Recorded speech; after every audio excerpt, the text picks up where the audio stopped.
Hello friends, welcome to just creative world. ഇന്ന് ഞാൻ വന്നിരിക്കുന്നത് ഒരു സ്പെഷ്യൽ റെസിപ്പി ആയിട്ടാണ്. കുറച്ച് മുമ്പ് ഞാനൊരു വീഡിയോ ചെയ്തിട്ടുണ്ടായിരുന്നു. അതായത് സന്നാസ് അല്ലെങ്കിൽ പഞ്ഞിയപ്പത്തിൻ്റെ റെസിപ്പിയായിരുന്നു ഇട്ടിട്ടുണ്ടായിരുന്നത്. അത് നല്ല റീച്ച് കിട്ടിയൊരു വീഡിയോ ആയിരുന്നു. കാണാത്തവരുണ്ടെങ്കിൽ ഞാനിവിടെ ഡിസ്ക്രിപ്ഷൻ ബോക്സിൽ ലിങ്ക് കൊടുക്കാം. അപ്പം അതിനകത്ത് ഒരുപാട് റിക്വസ്റ്റ് വന്നിരുന്നു. ഇതേപോലത്തെ തന്നെ റാഗി വെച്ചിട്ട് ഉണ്ടാക്കാൻ പറ്റുമോ, അതേപോലെ വെയിറ്റ് ലോസിനുള്ളൊരു റെസിപ്പി, പിന്നെ ഈസ്റ്റ്, സോഡാപ്പൊടി, ഈനോ സോൾട്ട് ഇതൊന്നുമില്ലാതെ ഇത് ഉണ്ടാക്കാൻ പറ്റുമോ, അങ്ങനെ ഒരുപാട് റിക്വസ്റ്റ് വന്നിരുന്നു. അതുകൊണ്ടാണ് ഇന്ന് ഈ റെസിപ്പി ഉണ്ടാക്കുന്നത്. ഇതിൻ്റെ ഒരു പ്രത്യേകത, ഇതിനകത്ത് നമ്മൾ ഈസ്റ്റ്, സോഡാപ്പൊടി, ഈനോ സോൾട്ട് ഇതൊന്നും ഇടുന്നില്ല. ഇതൊന്നും ഇല്ലാതെ തന്നെ നല്ല സോഫ്റ്റായിട്ട് കിട്ടും. പിന്നെ അതുപോലെ തന്നെ തടി കുറയ്ക്കണം എന്നാഗ്രഹിക്കുന്നവർക്ക് ഇങ്ങനത്തെ റെസിപ്പിയൊക്കെ ഒത്തിരി ഹെൽപ്ഫുള്ളായിരിക്കും. നല്ലൊരു ഹെൽത്തി ബ്രേക്ക്ഫാസ്റ്റും കൂടിയാണിത്. അപ്പോൾ നമ്മൾക്ക് നോക്കാം ഇതെങ്ങനെയാണ് ഉണ്ടാക്കുന്നത് എന്നുള്ളത്. അതിനായിട്ട് 2 കപ്പ് തേങ്ങാവെള്ളമാണ് ഞാൻ എടുത്തിരിക്കുന്നത്. അതിനകത്തോട്ട് 1 ടേബിൾ സ്പൂൺ പഞ്ചസാരയും കൂടി ഇട്ട് നല്ലപോലെ ഇളക്കി കൊടുക്കുക. ഇതൊന്ന് ഒരു ദിവസം മാറ്റി വയ്ക്കണം. നമ്മൾ ഇതിനകത്തോട്ട് ഈസ്റ്റ് ഇടാത്തത് കൊണ്ട് ഫെർമെൻ്റ് ആവാൻ വേണ്ടിയിട്ടാണ് ഇങ്ങനെ ചെയ്യുന്നത്. ഇത് ഫ്രിഡ്ജിനകത്തോട്ട് എടുത്ത് വെക്കേണ്ട ആവശ്യമില്ല, റൂം ടെമ്പറേച്ചറിൽ വെച്ചാൽ മതി. ഇനി വേണ്ടത് 2 ടേബിൾ സ്പൂൺ ഉഴുന്നാണ്.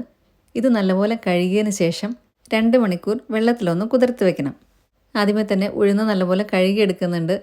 അതിനുശേഷം നമ്മൾ അരയ്ക്കാൻ ഉപയോഗിക്കുന്ന വെള്ളമാണ് ഒഴിച്ചു കൊടുക്കുന്നത്. ഒരുപാട് വെള്ളം ഒഴിച്ചു കൊടുക്കേണ്ട ആവശ്യമില്ല, കുറച്ച് വെള്ളം ഒഴിച്ചു കൊടുത്താൽ മതി. അതായത് നമ്മൾ അരയ്ക്കുമ്പം തേങ്ങാവെള്ളം ഒഴിച്ചു കൊടുത്തതിന് ശേഷം വെള്ളം വേണമെന്നുണ്ടെങ്കിൽ ഉഴുന്ന് കുതിരാനിട്ട വെള്ളം വേണം എടുക്കാനായിട്ട്. ഇത് നമ്മൾ ഇന്നലെ കലക്കി വെച്ച തേങ്ങാവെള്ളമാണ്. ഇത് നല്ലപോലെ ഫെർമെൻ്റായി വന്നിട്ടുണ്ട്. ഇനി നമ്മൾക്കിത് ഉണ്ടാക്കാനായിട്ട് സ്റ്റാർട്ട് ചെയ്യാം. അതിനായിട്ട് മിക്സിയുടെ ഒരു വലിയ ജാറാണ് ഞാൻ എടുത്തിരിക്കുന്നത്.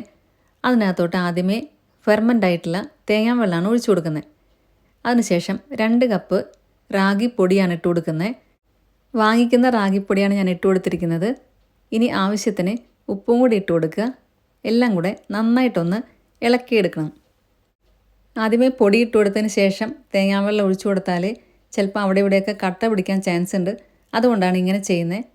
ഇനി നമ്മൾ നേരത്തെ കുതിരാനിട്ട് വെച്ച ഉഴുന്നും കൂടി ഇട്ട് കൊടുക്കുന്നുണ്ട്. വെള്ളം വേണമെന്നുണ്ടെങ്കിൽ ഉഴുന്ന് കുതിരാനിട്ട വെള്ളം തന്നെ യൂസ് ചെയ്യുക. എല്ലാം കൂടെ നല്ലപോലെ ഒന്ന് അരച്ചെടുക്കണം. ഇപ്പം ഞാനിതിവിടെ നന്നായിട്ട് അരച്ചെടുത്തിട്ടുണ്ട്. ഇനി ഇത് വേറൊരു പാത്രത്തിലോട്ടൊന്ന് ഒഴിച്ചു വയ്ക്കുന്നുണ്ട്. അതിനുശേഷം 4 മണിക്കൂർ ഒന്ന് മാറ്റി വയ്ക്കണം. 4 മണിക്കൂർ ആകുമ്പോഴത്തേക്കും ഇത് നന്നായിട്ട് പൊങ്ങി വരും. ഇനി ഇത് ഉണ്ടാക്കാനായിട്ട് ഇതുപോലത്തെ പാത്രങ്ങളാണ് ഞാൻ എടുത്തിരിക്കുന്നത്. ഇതിനകത്ത് എണ്ണ തേച്ച് കൊടുക്കുന്നുണ്ട്. പെട്ടെന്ന് വിട്ട് കിട്ടാൻ വേണ്ടിയിട്ടാണ് ഇങ്ങനെ ചെയ്യുന്നത്. ഇപ്പം ഏതാണ്ട് 4 മണിക്കൂർ കഴിഞ്ഞിട്ടുണ്ട്. നമ്മുടെ മാവ് നല്ല പോലെ പൊങ്ങി വന്നിട്ടുണ്ട്. ഇനി നമ്മൾക്ക് ഇത് വെച്ചിട്ട് പെട്ടെന്ന് തന്നെ അപ്പം ഉണ്ടാക്കിയെടുക്കാം. ഇതുപോലെ സ്റ്റീമറിൽ വെള്ളം വെച്ച് തിളച്ചതിന് ശേഷം ഈ പാത്രം ഒന്ന് വെച്ച് കൊടുക്കുക. അതൊന്ന് ചൂടായതിന് ശേഷം നമ്മൾക്ക് മാവ് ഒഴിച്ചു കൊടുക്കാം. ഓരോന്നിലും 1/4 ഭാഗത്തോളം ഒഴിച്ചു കൊടുത്താൽ മതി. മുഴുവനായിട്ട് ഒഴിച്ചു കൊടുക്കേണ്ട ആവശ്യമില്ല. ഇത് കുറച്ച് പൊങ്ങി വരും. ഈസ്റ്റും സോഡാപ്പൊടിയും ഒന്നുമില്ലാതെ തന്നെ ഇത് നന്നായി പൊങ്ങി വന്നിട്ടുണ്ട്. ഇത് ഒഴിക്കുമ്പോൾ അറിയാം നല്ലപോലെ പൊങ്ങി വന്നിട്ടുള്ള മാവാണ് ഒഴിച്ചു കൊടുക്കുന്നത്. ഇനി ഇത് മീഡിയം ഫ്ലെയിമിൽ 8 തൊട്ട് 10 മിനിറ്റ് വരെ വേവിക്കുക. അപ്പോഴത്തേക്കും ഇത് നന്നായിട്ട് വെന്ത് കിട്ടും. ഇപ്പോൾ ഏതാണ്ട് 8 മിനിറ്റ് ആയിട്ടുണ്ട്. ഞാനിവിടെ തുറക്കുകയാണ്. നന്നായിട്ട് വെന്തിട്ടുണ്ട്. ഇതൊരു ടൂത്ത് പിക്ക് എങ്ങാനും വെച്ച് കുത്തി നോക്കിയാൽ അറിയാം വെന്തിട്ടുണ്ടോ എന്നുള്ളത്.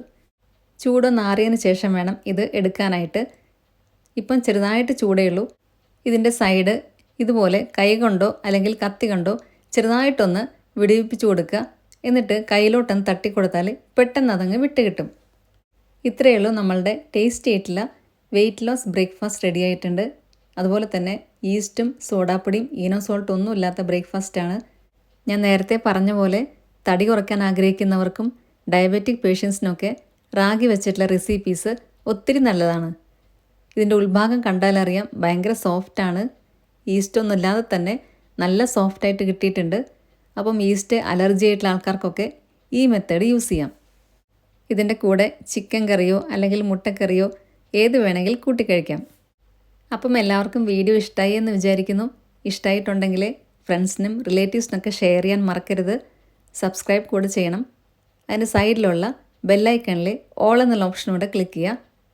അപ്പം നെക്സ്റ്റ് ടൈം വീഡിയോ ഇടുമ്പോൾ പെട്ടെന്ന് തന്നെ നിങ്ങൾക്ക് നോട്ടിഫിക്കേഷൻ വരുന്നതായിരിക്കും. നിങ്ങളുടെ ഫീഡ്ബാക്സ് എല്ലാം കമൻസിലൂടെ അറിയിക്കാൻ മറക്കരുത്.